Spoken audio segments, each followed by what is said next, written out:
of all, from the bottom of our hearts, and all of our listeners have been writing to me and say, please thank Dr. Fauci for all the work he has done and continues to do.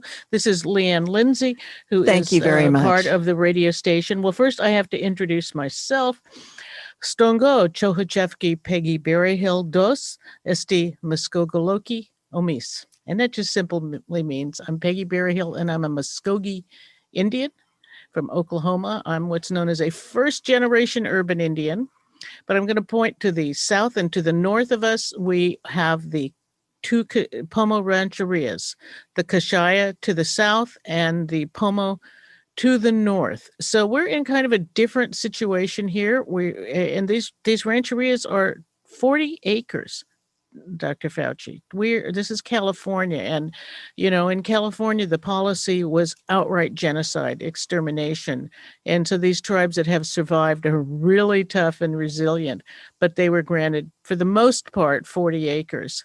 And so that's who some of our listeners are. And we do regular programming with some of the members of the Kashaya tribe and the Bokea, the Point Arena tribe. So we're in a little different situation here. We don't have an IHS clinic here. And as I understand it, for our native population, many people have gone into Santa Rosa, which is 2.5 hours away from us, where, as you well know, the highways out here, we are out in the middle of nowhere. And if you want any major services, you go into Santa Rosa. So the Indian Health Service in Santa Rosa has been doing a lot of vaccinations. And otherwise, other tribal members are probably going to our local community, Redwood Coast Community Services, a small frontier clinic. And they are, I think, what is it called, an FRQH? Right. Rural clinic here. So that kind of gives you, the other thing is, in terms of our demographics, we've got about a third Latino and the rest are Caucasian. We have a lot of people who are just hard working people, fishermen, people in the service industries for healthcare. It's a tough little area to be in. And of course, COVID has devastated our economy because we are a vacation economy, a tourist economy. And before COVID, we could have as many as 24,000 people coming to our communities on the weekend. So going up and down the Highway 1 coast. Yeah. So we're, having a lot of issues, but let's ask you, why have you reached out to Native America? Yeah. The reason is that if you look at the disease burden of percentage of incidence and prevalence of COVID-19 disease, as well as the seriousness of infection once you get infected, namely leading to a very severe outcome, hospitalizations and deaths. Unfortunately, as with other health situations, Native Americans are in a very difficult situation. The rate of infection, because of just what you described so accurately, the types of jobs you have, put you out in the community doing essential jobs of service to the community, means that the risk of your getting infected is considerably greater than people like myself who can do things in front of a computer or do things virtually. Number two is that the percentage and prevalence of the underlying comorbidities and medical conditions that would make it much more likely that an infected person would have a severe outcome is significantly greater in the Native American population. And when you look at the numbers tell you what that means. The rate of hospitalizations per 100,000 population among Native Americans is multifold higher than that of whites. The rate of death per 100,000 population, death due to COVID-19, is in fact multifold higher among Native Americans. And for that reason, it's so important to get vaccines to the Native American population. And when the vaccine becomes available, to get as many of your individuals in the tribal nation vaccinated as you possibly can, as quickly as you can, because it's a highly efficacious and very safe vaccine. So I just wanted to get the opportunity to tell people in the Native American community why it's so important for their own health, for that of their family, and for that of their community to get vaccinated when vaccines become available. Dr. Fauci, I personally lost my brother, my 82-year-old brother who was in a nursing home to COVID, and a cousin who was in her 60s in Oklahoma on our reservation in Oklahoma to COVID. So I understand personally and deeply how we are affected by this. You brought up the vaccines. One of the questions, and I know you've been asked and answered this many times, but for our own audience here, does it matter which vaccine they get? Whether it's Pfizer, Moderna? No, it does not. No, there are 3 vaccines that have now received emergency use authorization for distribution throughout the country. The Moderna mRNA, the Pfizer mRNA, and the Johnson & Johnson or Janssen adenovirus vector. Each of these are highly effective with a very good safety profile. In addition, they are very, very good against preventing the severe consequences of disease, including hospitalizations and death. So taking a vaccine will not only be able to protect you against getting infected with symptomatic disease, but it is extremely good at preventing you from getting advanced disease. So if I were in a situation where I was waiting to get vaccinated, whichever one was offered to me first, I would take. Okay, I have another question for you. People are becoming very, once they've gotten their vaccines, their 2, or when they get the 1, they're all feeling very safe now, and people are starting to want to return to life as, quote, as normal. What should people be doing now? Should they be going ahead and having parties and traveling cross country? The answer to that, unfortunately, is absolutely not. We were and have been on a very nice downward trajectory of cases, but the baseline of daily infections is still somewhere between 60 and 70,000 per day. So even though the numbers are coming down, over the last week, we had a 7-day average that looked like it might be plateauing, which is really not good news. So what you want to do is you want to make sure that you don't declare victory prematurely, because we're still not out of the woods. And we just need to hang in there a bit longer with the vaccinations that are available and the fact that the cases seem to have been going down steadily, although I'm a little concerned about the plateauing that we're seeing.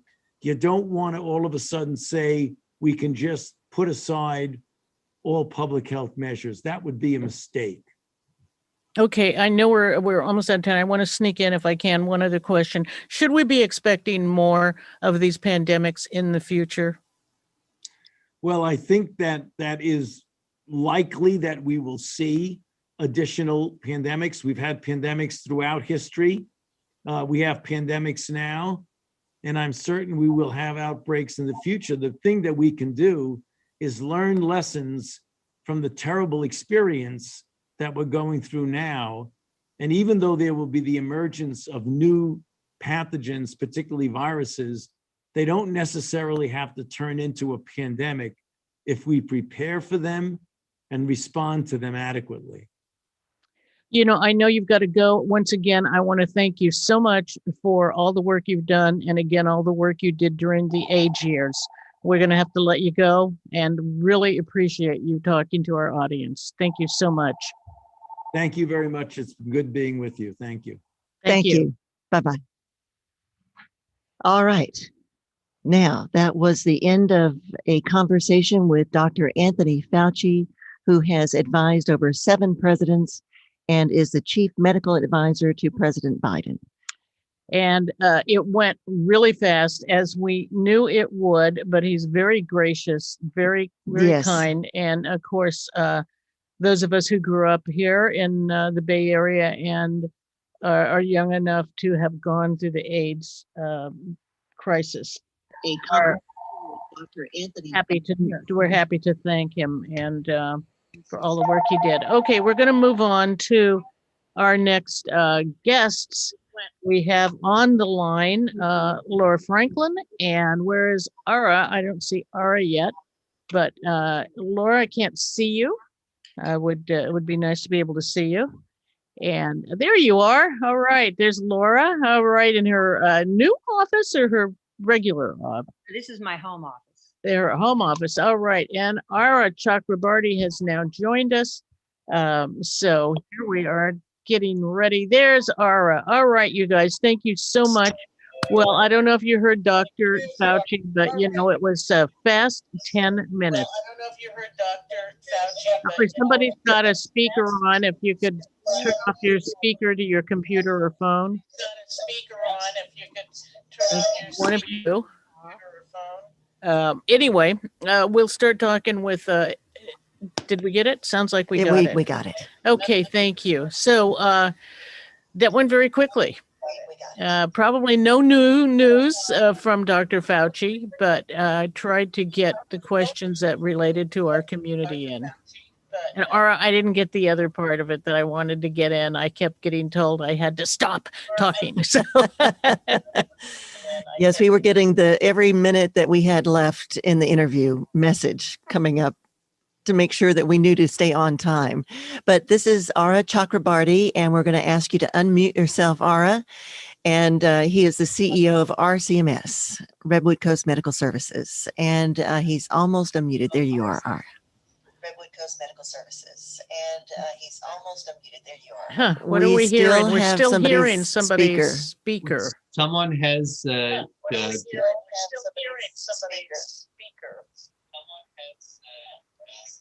okay.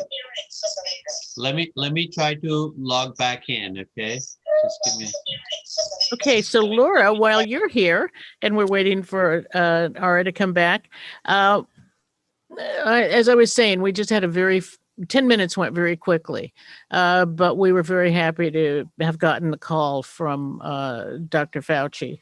So paying attention to rural communities, it's something new, I would think, for all of us. And I think it would be good too for Laura to give us a little background on herself so that the listeners know from where she speaks. True. Yes. Laura, you've got, 25 years in integrative healthcare and education practice here in the community? That's right. And then before that, I did medical research, cancer research, mostly as a graduate student and working on my doctorate in biochemistry. Could you get closer to your microphone, maybe? You're a little bit far away. Could you get closer to how's that? Okay, I think it is Ara because we didn't have this issue until he rejoined. I think it is Ara because we didn't. There we go. Really? Okay. Is it your computer speaker, or do you have? Are you on your cell phone? Computer speaker, or do you have? Are you on your cell phone? No, on my computer. Okay, well, it seems to be gone. I don't hear it now. It's gone. Great. Thank you. Okay, so we were just introducing Laura again. And Ara, I don't even know if you know Laura.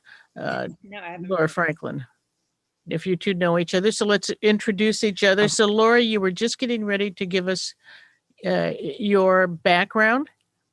Right. Well, I was well steeped in conventional Western medical research before I became an acupuncturist and herbalist. And so I have a background in nutrition, biochemistry, and then I'm about to start a doctorate program at George Washington University Medical School in translational health research.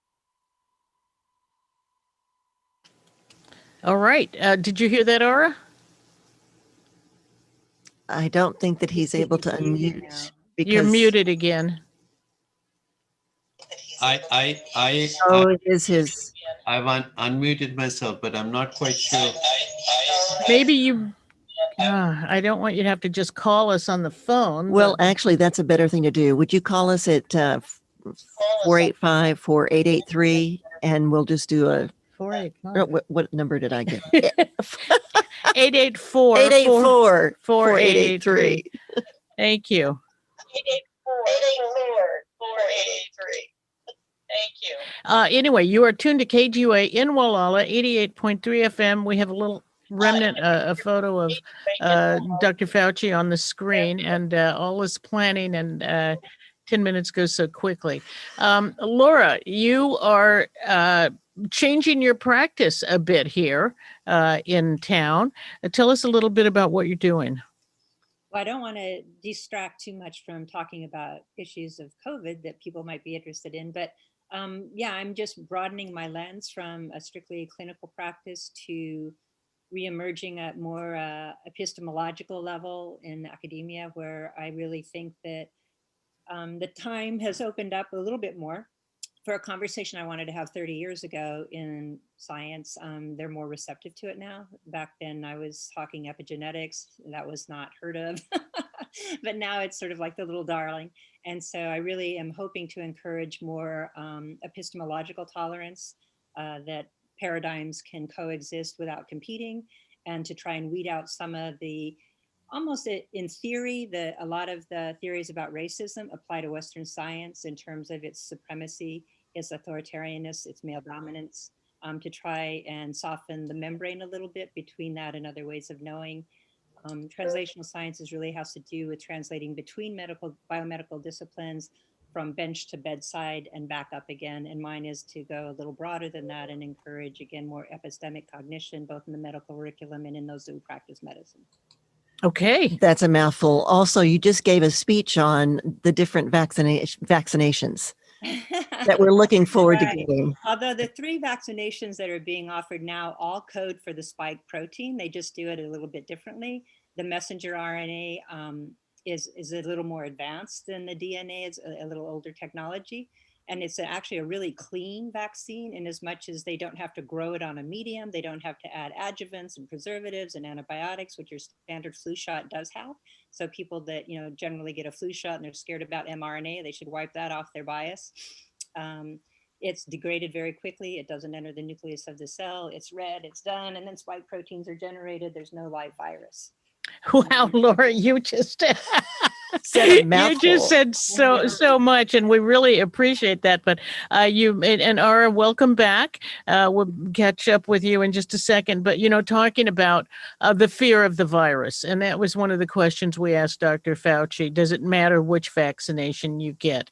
And he said, no, just get whatever is available to you, just get it. And because we've got a long way to go before we're at the point that we are now with, for example, as you mentioned, the common flu. So, Ara, I want to check in with you for a moment, and thank you for joining us this morning and for all the statistics you sent us. It's pretty amazing. If our population is around 10,000, you've managed to vaccinate a good 1/4 of the population at this point. Right. Yeah. I think the numbers are, we probably have, and the number kind of continues to grow. But we have almost 1,500 or so people have got 2 doses already, maybe 1,600. And we have given close to about 3,500 doses so far. It's a combination of first dose and second dose. I'd be curious how many of those were given to people in the Native American community and the Hispanic communities. I don't have a specific number for that. I can give you the number that, because of the guideline was by age group. So that's what we're monitoring. So we have about 1,075 and up people in our community has been given 2 doses. Most of our seniors, 75 and up, have got 2 doses. Regarding the Hispanic and Native American communities, the anecdotal information, and I don't have the exact data, that approximately about 1/5 to 1/4 of our actual vaccination doses have gone to Latinx or Native American community. We have more penetration, quote unquote, on the Latinx community because there are in the Indian reservation, there is a separate clinic that is giving vaccination to the Native Americans. So I think that is helping us. But anyone else who's not getting over there, the Native American can come and take it from us. So it'll be important for us to kind of do a little bit of analysis, as you asked, that was the actual number. I don't have that, but it is not very high at this time. And Ara, you are correct in referring to the Indian Health Service, and in Santa Rosa, I know a lot of people Native people have gone to Santa Rosa, for example, or some other Native sponsored clinic, perhaps that they have been to. We have seen a really strong outreach to Native communities. Now, we are in a different situation, and that's what I wanted Dr. Fauci to understand, that we don't have big reservations here. But we do have the urban clinic in San Francisco and in Oakland and in Santa Rosa. And it seems like those have been penetrating really, really well to getting people getting vaccines. But that doesn't mean everybody's going to go into town. And so some people are here. And on the day that I got my vaccine, I saw a couple of people from Native people from Point Arena there as well. So it's good to know that we're getting a penetration. And also, Ara, at this point, even though the guidelines are put there that we should be focusing on 75 and up and essential workers, everybody wants a vaccine now that they know that you're giving the vaccines. How are you handling that? So right now, the guideline is 65 and up, plus the essential workers, plus the people in our community who have underlying conditions. And there's a list of those. So it is our providers who are deciding that who fits in that category. So we can give it to them who are below 65, who doesn't meet the 8 category, but also fits the comorbidities categories, that is underlying conditions. So that's how we are doing it. So there's a list. So we have about 4,200 people who signed up to get vaccinated by RCMS. So we opened it up to everybody who feels that they should be vaccinated, and we're encouraging everyone to sign up. So we have about a little over 4,000 people who have signed up. And as I said, we have given about 2,000 people got one of the both vaccinations, and we're kind of going through that list right now. I'm sorry, Laura. Well, I was just on the vaccine thing, because I know you've been doing Pfizer and Moderna, and I've had some people question, does it matter which one you get? If you get Pfizer, can you get the second one as Moderna? And I know in terms of trying to give reliable data back to clinical trials for feedback, that it's good to get the same one each time. Right. The amount that's in each vaccine is slightly different. The Moderna is actually a slightly bigger dose than the Pfizer vaccine, but they both code for the same protein. They use slightly different lipid vesicles as a delivery method. But I think scientifically speaking, it doesn't matter that much. But clinically, it seems to be very relevant to try and get the same one. Correct. The directives that we have from the state public health and the county public health is to give the same vaccination. If you got the first dose Pfizer, your second dose is going to be Pfizer. Also, the general guideline is that if you got the first dose from us, then take the second dose from us. It is simply logistically tracking is much easier, because right now there is strong emphasis on, who's got it, when they got it, etc. Those statistical information is important for a variety of reasons, and that's why the encouragement is that if you get the first dose here, you should get the second dose here as well. Not to be critical, but there are people who are questioning the signing up online for RCMS, and not everybody has access to signing up online. And then what happens to that data? How do they get notified for their shots? People at this point, it seems like everyone wants to be at the head of the line right now, regardless of what the current guidelines are. So what advice do you have for people who have signed up online and haven't gotten a notification, or people who are just beginning to be very concerned about getting that shot or those shots right now? Because people really do want to have the shot. So, yeah, I think it's just a question of supply and demand in some ways. In a simple way to state it. If we get more vaccine, of course, we'll be able to give it to more people. Right now, the demand is more than the supplies we have. So we have to use some logic judgment based on the guidelines that we have been given from the public health departments. So if you have registered and you haven't been called, just wait. You will be called as soon as we get the vaccines. Right now, sorry, go ahead. Well, I would just be curious that I know people who have gotten the first vaccine and they're waiting for the second, and they were told, oh, within 3 weeks we'll contact you, and that 3 weeks is rolling by. And I know, again, from the scientific perspective, it doesn't matter if it's a little later than 3 weeks, that it's basically kind of like a booster, and this is all an unknown entity we're collecting information on. But what about the concern of those who are supposed to be getting a second one and haven't been notified? And I've been hearing about this too. As a matter of fact, I have a friend in Sacramento who just texted me this morning that her second vaccine time has come and gone, and she still doesn't know when it's going to be. But that's, just in other areas, it's happening as well. So in our area, I would say that from vaccinations that we have been giving from RCMS, for Pfizer, we are 21 days. It may become a few more days. We're trying to do it in the week of 21 days. And same thing for the Moderna. We're trying to do it on the week of the 28 days. So it may be 28 days plus 4 or 5 days.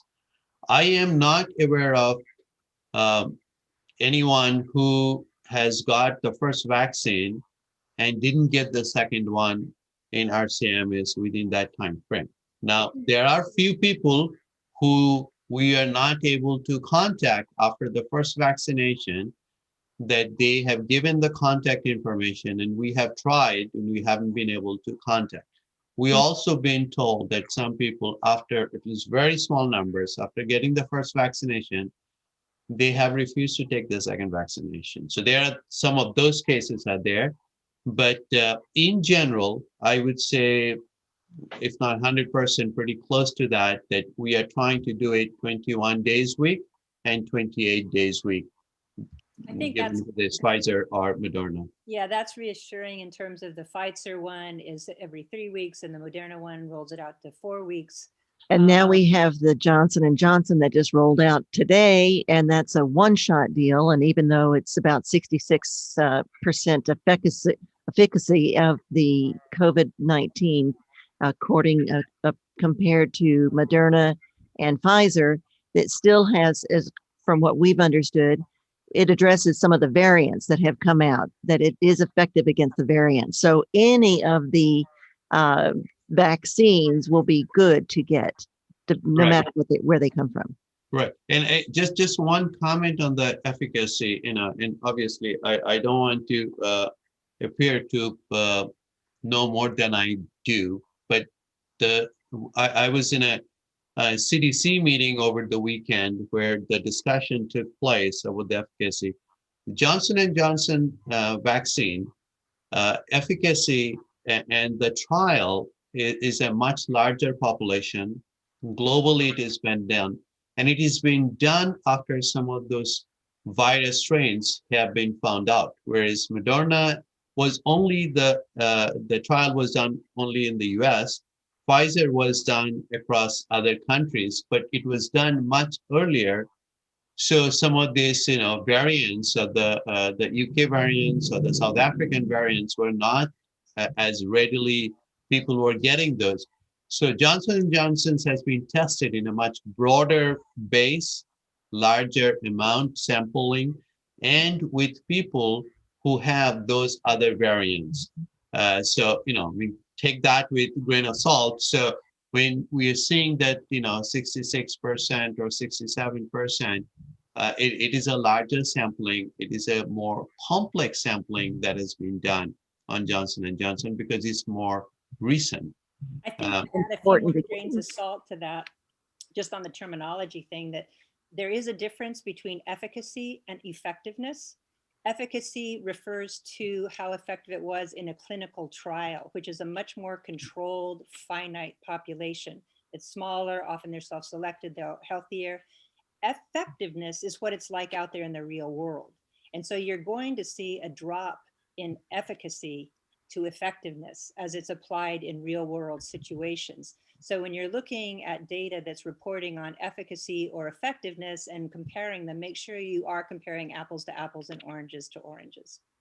And that is the danger of there's, of the layperson is being flooded with all kinds of information and trying to make the proper decisions for themselves. But really, as I understand it, the point is get the shot.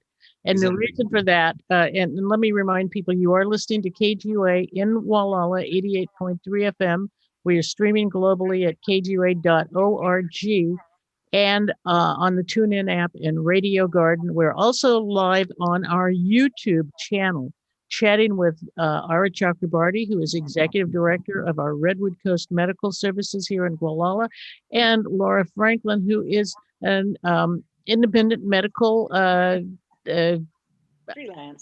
freelance medical person, but with a great background in science and helps us understand a lot. We all know her from her acupuncture and her Chinese medicine background, but she's got a big brain. And we like to pick her big brain from time to time, even though we have to say, wait a minute, say that in English. There are some of the terms I wanted her to describe a little bit further that you brought up at the very beginning, Laura. Some of them are quite large that we wanted to. Anyway, yeah. We just want you to break it down, right? Exactly. I'm not sure. I'm not sure where you want me to unpack, but I wanted to just make one comment because I've noted a couple of times, and again, this is in I'm encouraging more paradigmatic tolerance. Paradigmatic. There you go again. Paradigmatic.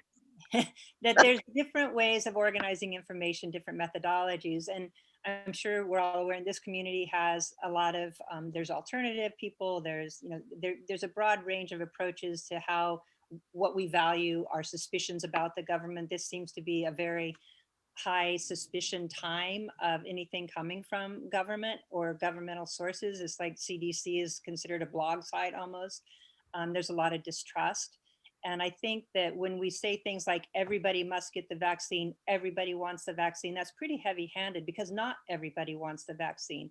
There's a lot of inherent and implicit bias when we come across like that. And I don't think it really encourages people to look at things in an educated and rational way when it comes out as this sort of authoritarian dictate that we must all get the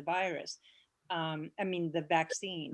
It is a choice. This isn't a dictatorial state. And I think that it's really good to give people as much information as they want in order to make the decision that they want to make about getting it. And hopefully the information will be one such that, they feel compelled in either direction, but they're more comfortable with the choices they've made. They're not doing it out of fear or rebellion.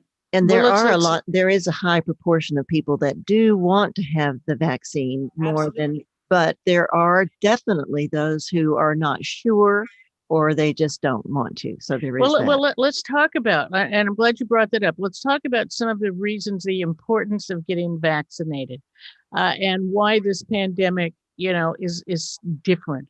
Why is it important to get vaccinated? We, in the early days, and I had hoped to talk to Dr. Fauci about this, but 10 minutes goes so quickly. But Laura you and I have talked about this. In the early days of the vaccinations, we heard about this term herd immunity, that as humans around the globe, not just in our community, but we are talking about a global pandemic here, that we wanted to get this thing called herd immunity. Now, that is because of all these variants, we might not, or we may get that. But the point is, this is a global event.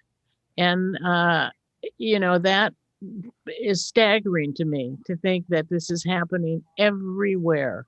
There's nowhere to run or hide from it. And so our best plan is to find ways to teach our bodies to combat it. Is that an acceptable way of putting it? Well, that's a little late in the game. I think the best way to do is take care of our bodies so that if we do get any number of the new variants that are going to come up because of climate change and all that, and the fact that we've become an invasive species that are highly polluting, we are going to be subjected to more weird things, and that we have to kind of tend our own inner garden, so that if we do get things, that our mucosal immunity is buffed up, our innate immunity is buffed up, our adaptive immunity is balanced. A lot of the problems with COVID come from comorbidities, and those comorbidities almost uniformly involve some level of inflammation in the body that has been perking along, and it just sets the stage for the dominoes to tumble. So I think your emphasis is a bailout emphasis. I think we need to have more of a preventive focus that is more long-term, broader reaching, but it involves a lot more personal responsibility. Okay, Ara, what? Yeah, I mean, I think if I could let me just give me a second, close the door here. We're not going to be able to find vaccines for everything. That's. I think, and I would, my comments would be that absolutely I agree that people should be healthy so they don't get the virus. I mean, these facts are known facts that if you're otherwise healthy and if you get the virus, the impact of the virus is less. That is to say, the severity of the effect of the virus is much less. If you're otherwise healthy, if you have your all the other ailments, blood sugar, your hypertension, if you're not overweight and all those kind of things, if those are appropriately maintained and managed, the chances are the severity of the virus is less. Also, I would just make the comment is that this virus is new. COVID-19 is new. That does not necessarily mean that a similar virus was not there before or something like that will not be coming down the line. But the science tells us that since most human beings did not have something similar like this, so there is no inbuilt immunity in ourselves, and that's why the vaccination helps. The vaccine builds that immunity. It is a choice, as Laura said, that if somebody doesn't want to take the vaccination, it is of course their choice. There is no one is saying that everybody should be taking it, but the science telling us that more people are vaccinated, the community in general is better off, because not everybody can take care of themselves and their underlying conditions in a way that they can avoid getting sick from this virus. Right. So it is important that the community in general is more vaccinated so that this quote unquote herd immunity, which is basically more people have been either vaccinated or had this virus. So there's inbuilt immunity has built up. the important thing is that more of us we get it, then I think collectively all of us are better off. I think you that's a know, really important point to make, that, you know, you're kind of taking one for the team on this one, that the fact that when you get it, you may be asymptomatic, whether you have the vaccine or you get the wild type virus, I'll call it. You may be asymptomatic, you know, and you're most contagious before symptoms occur anyway, in the first 2 to 3 days after exposure. And you don't test positive necessarily until the 5th to 8th day after exposure. So you're already contagious before a PCR test could really pick up. There's an ideal time for the PCR test, and it's like in the 5 to 8 day window. And then you have a little lapse while it's transitioning from the innate immunity to the adaptive immunity, and then you want to have more of the IgG test. But that's another topic. We won't get herd immunity necessarily from vaccinating the number of people that are probably willing to get vaccinated, and that's mostly because this is not a sterilizing immunization. Measles vaccine is what they refer to as a sterilizing immunization. You just don't get it anymore. You don't transmit it. You don't carry it. If you've had the wild type or the vaccine and the boosters. This one, even if you're vaccinated, you may get mild or asymptomatic, so you can still transmit it. But the fact that you're much less virulent, that you'll probably transmit a lesser case, it can still form variants while it's incubating in you, but there's less replication going on. That's going to bode well in the big picture. And so in that way, the more people that are getting mild, you know, that are ensuring they're going to get mild cases, you have less burden on the hospital, which is really where people are dying, whether it's because they're in the hospital or whether they had COVID so seriously. It is a mucosal infection primarily. It comes in through your lungs, and so your mucosal immunity is the primary front that it can be battled on. And if you have healthy mucosal immunity, you just have the regular old respiratory symptoms and you carry on. If that barrier isn't as effective as it should be, it penetrates more deeply into the body. And that's where the vaccine is helpful, because you're not getting mucosal immunity from this vaccine. It's an intramuscular injection. It doesn't affect mucosal immunity, but it is going to help prevent it from getting into your organs and systemically, which is where the severe consequences occur. And my interest in the vaccine too is that there's people who have had, whether it's a really mild case of COVID or a more severe form of COVID, it didn't seem to matter. They have long-term consequences, like 60 days out, 6 months out, they're still having some sort of symptoms of muscle pain or fatigue. And it looks as though, because it doesn't penetrate as deeply, that the vaccine may protect against long-term COVID. Again, I don't know that. There's not enough time yet for that data to have surfaced, but that would definitely augur in favor of a vaccine. I was just wondering about that. In terms of, I mean, it's how long has it been? How many months? So having long-term data at this point is we don't have that long-term data. And to the point earlier about yes, if we were all healthy, but we also know that it's not a perfect world, and not everybody has access to good health care, access to good foods, access to clean water. That's, complicates issues as we go, whether it's in the United States or if it's in another country.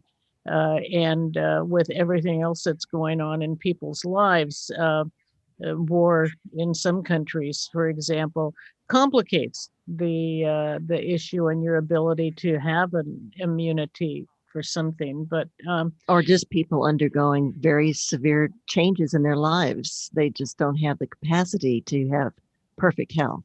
And whether you get the vaccine or not, you still have to protect those who are vulnerable from the fact that you may be an asymptomatic carrier.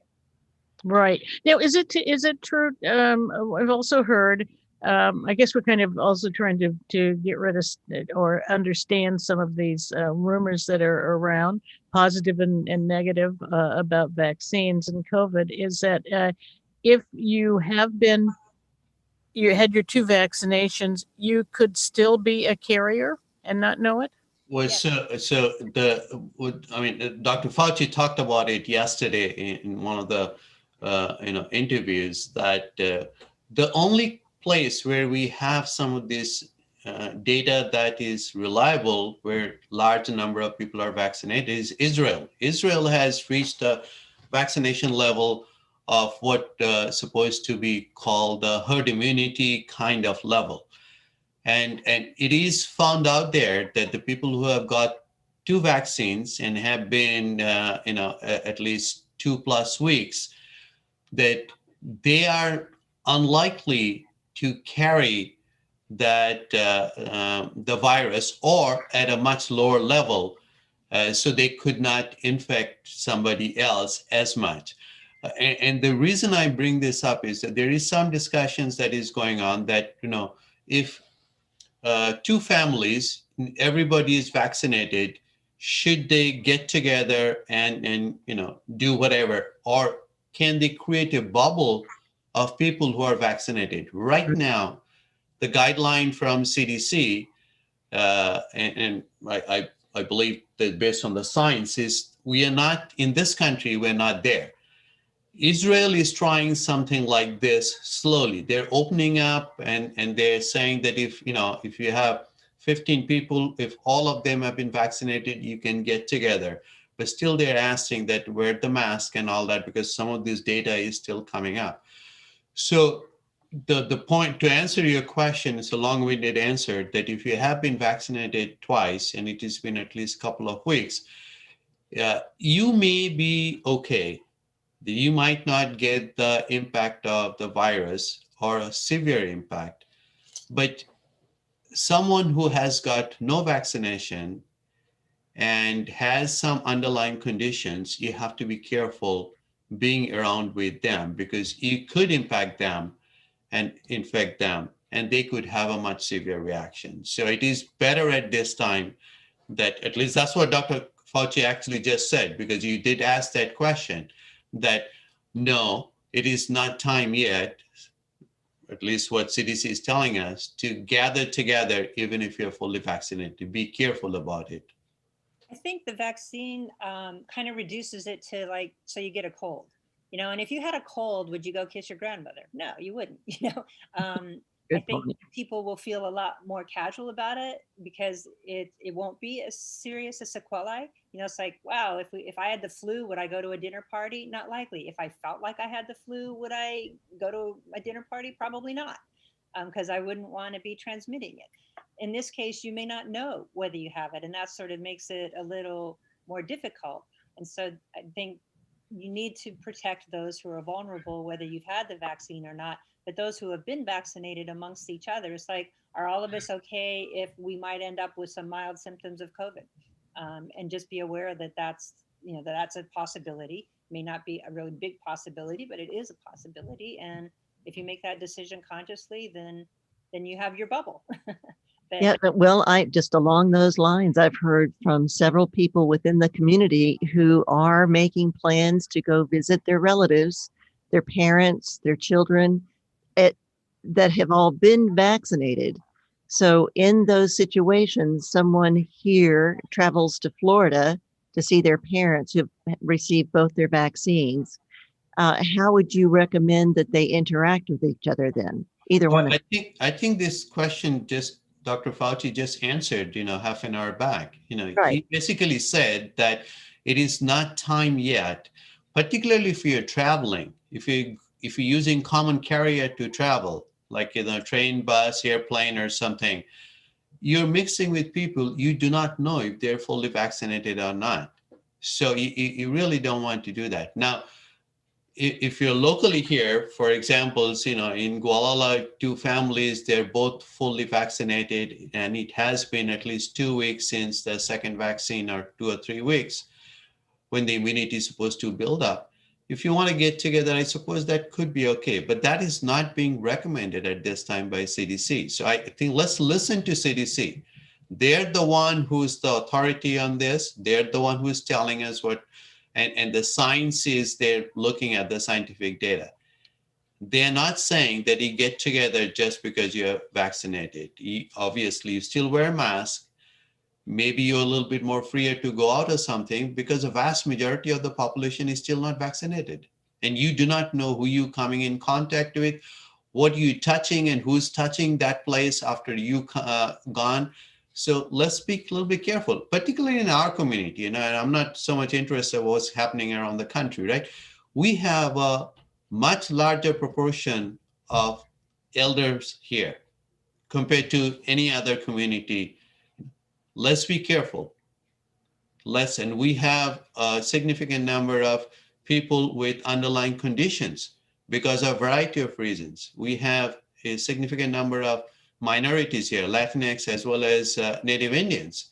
And generally, they're the ones who have suffered the most. So let's be careful. Let's be careful of our community, for our community. And it's not time yet. Thank you. I raised that because I wanted to have it reiterated because people tune in and out all the time. Well, and I think we're also talking about, by the way, that you're listening to Ara Chakrabarti, Leigh and Lindsey asking questions, and Laura Franklin. I'm Peggy Berryhill. This is an extended version of Peggy's Place, so to speak, after our short question time with Dr. Fauci. But I think it's just the impact that humans are going through, and right now, this impact of being alone, being isolated from your loved ones, Right. and ready, they want to break out, and it's a natural feeling. Right. And as we've seen throughout this past over a year now, there are phases that we all seem to be going through at the same time. So imagine people in India, people in France, people in, wherever they are going through this phase. Okay, now let's get out and start again, even though, it's premature, and part or just our spirit of, okay, we can do this. But there is, a virus is a different thing in how it's going to affect us all. So I think it's sort of natural at this point. But we keep hearing, yes, from Dr. Fauci and Ara. I'm just curious, how many hours a week are you spending on Zooms with the CDC? Well, there's more meetings they have and more informations, and it's like thousands of people are. But I think there's certain amount of information is important for all of us to, particularly in the clinic, the clinicians, they are gathering those information, so it's important. I would just go back and make one point. It may be important and it may be worthwhile to take a step back and think about this. 500,000 of our country members passed away in this last year. 500,000. 500,000. That's not any number. So if we can do something in our community for our fellow citizens and our fellow community members, not to do something that will jeopardize them for next few months, why not do it?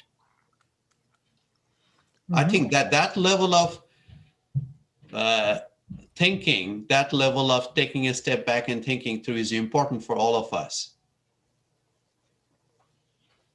Right. Laura mentioned taking one for the community. And I think that's also, expressing a similar, Laura, I don't want to put words in your mouth. No, that's fine. A similar point of view that we have to, in some ways, that we're all, I don't know if this is just Americans or if it's everywhere, but, we're always being told the stereotype of Americans is the individualist, the spirit of individuality. And now, and I come from a culture that is about community. We understand when your tribe says, it's important for us to do this for our elders and for our youth and for each other, then we say, okay, we're going to do that. You rarely have people who jump up and say, wait a minute, I'm not going to listen to you. It doesn't work that way in my communities, our communities. We're not perfect communities, but, so I think there's just some of this human experience that, we're all going through this right now. And of course, this wanting to be independent and wanting to, go ahead and do your own thing. I mean, that's just as part of the spirit, but having to understand, as you're saying, Ara and Laura and Dr. Fauci, all the experts are saying, just wait a little bit, continue to wear your masks, continue to wash your hands, continue to use those obnoxious things that we have to, Hand those purifiers and hand sanitizers and dry out our hands. But if we can continue to do that a little bit longer for the future of the next generation and for the elders that are in trouble, it'll be better for everyone. And we've got a few more minutes here till the top of the hour. I'd like to hear from Laura if you've got some words you'd like to give to our audience on this topic. Well, again, I do like to stress, prevention. So I think, Yes. to really pay attention. Are you getting enough sleep? What's your stress level? A lot of people are stressed because of the isolation, but then there's positive aspects. The weather is gorgeous. We live in a beautiful area. Get out, walk around. There's a lot of ways of connecting that don't necessarily involve sharing your droplets of inhaled and exhaled air. And that there's certain supplements. There's certainly a lot of herbs that if you do feel a little bit off or something, be considerate of others. Don't be overly aggressive towards those that insist you wear a mask when they walk by, even if you're 12 feet away. People are afraid right now. You have to show some compassion. And if you decide, I'm happy to talk to anybody that wants to about the vaccines. Really, if you look at the ingredients in them, I've certainly put a lot worse into my system. I work in the garden. God knows what I'm taking in through the cuticles and torn hangnails as I've got my hands in the dirt, I've got cats and dogs. And then sometimes we get all bunchy about, things that are otherwise just because they're foreign. You don't just necessarily make the assumption that they're also evil. And I've never had a flu shot because I'm hardy and I know how to take care of myself. I know the early symptoms and I look at the ingredients of that and it's like, I don't want that. But I look at the ingredients of this and I'm like, whoa, this is relatively speaking like Perrier water. So I think it's just really good to get educated and not to make a decision from a place where you're informed rather than fearful, and look beyond just your own immediate concerns towards that of the community. Thank you very much, Ara. We're gonna give you just about the last word here. Yeah, I think just follow the guidelines, follow the science. Basic things, wash your hands, wear your mask, do all the things that the scientists and CDC is telling us, and sign up for your vaccinations. And when the time comes, get the vaccine, which one is available, whether it's Pfizer, Moderna, or the J&J right now. And then if we can do all of us do that, follow those guidelines and get the vaccination, I'm pretty sure during Christmas we'll be all able to meet again. Oh, I'm looking forward to that. Okay, well, Laura Franklin, thank you so much. And Laura has her practice here at Cypress Village, right next to KGUA. And she does a whole lot of other work for the community. Ara Chakrabarti, head of RCMS, our rural clinic here. You guys are doing an amazing job, I have to say, every time I've been up I haven't been up for every vaccine, but when I've been up there seeing how it's organized, I'm very impressed, and you guys are doing fabulous. Leanne, you've had your one shot. I've had one shot. So we're on our way. We're on our way. And thank you both again so much for joining us after our interview, the short one with Dr. Anthony Fauci. Thank you. Thank you. All right. And that will do it for this conversation now. Thank you both. And thank you, Peggy, for spearheading everything. Can I relax now? Okay, Lunchtime. let's go. It's what day of the week is this? This is Monday. Monday. Oh my God. March 1st. It is the first of the month. Monday. Okay, so let's go to Living on Earth. Yes.